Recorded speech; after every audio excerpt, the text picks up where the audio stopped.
My name is Gianni. I'm going to be your student physical therapist today. So what we're going to do today is we're supposed to be doing a couple tests for you.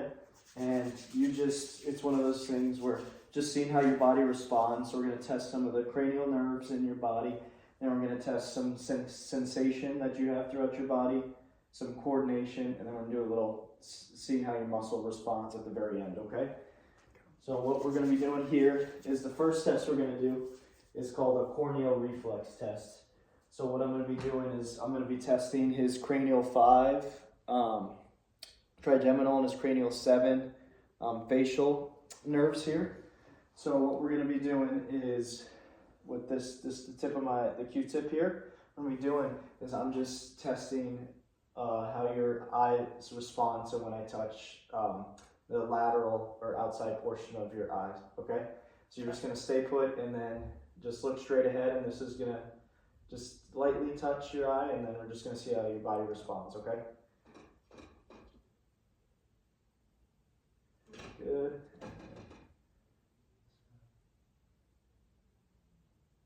Oh, good. Okay, so he had a normal response there, so both those nerves are intact. So if there was an abnormal response in the cranial 5 nerve, there would be no response when I touch the impaired eye and the consensual eye, but when I touch the consensual eye and the impaired eye would respond, which would be an abnormal finding. And then if it was cranial nerve 7, it would be one where both eyes do not blink or have that response when I touch that eye. So next test we're going to do is we're just going to do a sensation test. So that's testing his STT and then his DCML. So we're going to do a light touch test. So what I'm going to do is I'm just going to so with your eyes open, I'm just going to touch you lightly here, and then you're just going to give me a yes or a no if you feel it or not, okay? And then we're going to have your eyes closed for that, and then whenever we're ready, we'll go now. Yes. Yes. Yes. Yes. Yes.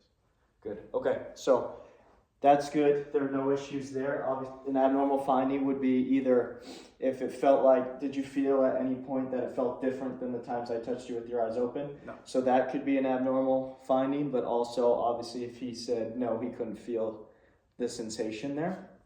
And then the next test we're going to do is a Grafis-Gia test, which is a combined cortical sensation test. So we're testing that DCML, and then we're testing the sensory associated nerve of the cerebral cortex. So with this one, I'm just going to have your palm here. Then what I'm going to do is I'm just going to, so you can do a letter or number or figure, so I'm just going to do letters. So it would be like a A. Okay, and then it would be B. Okay, so we're going to do that. If, let's say they had a issue or an impairment with language comprehension and speaking, then what I could do is I could say, hey, whatever I draw on your hand, draw on my hand. So then we can do that to make it a little bit easier on them if they have that language deficit. So your eyes are open there. What we're going to do is you're going to have your eyes closed, and then you're just going to verbalize and tell me what you feel when I draw, okay? So. C. Good.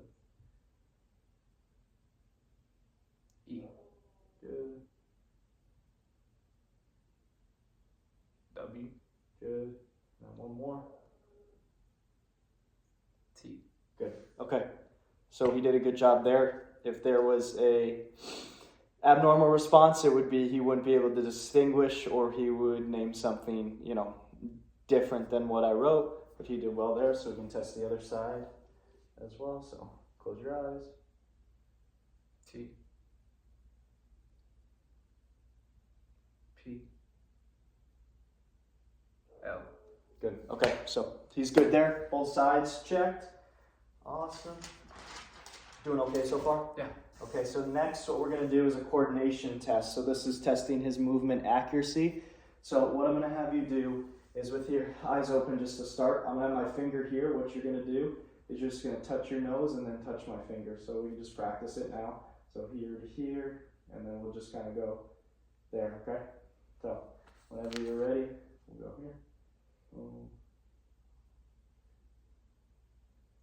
Good, and then we'll do other hand.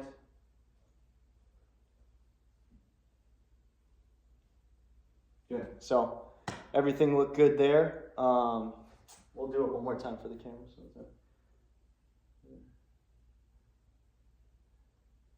good, and then go other side. Good, okay. So yeah, no abnormal findings there. Obviously, if there was an abnormal finding there, we would see where it was not very coordinated movement or rigid, or he was missing the target, either my nose or his nose or my finger when going through that.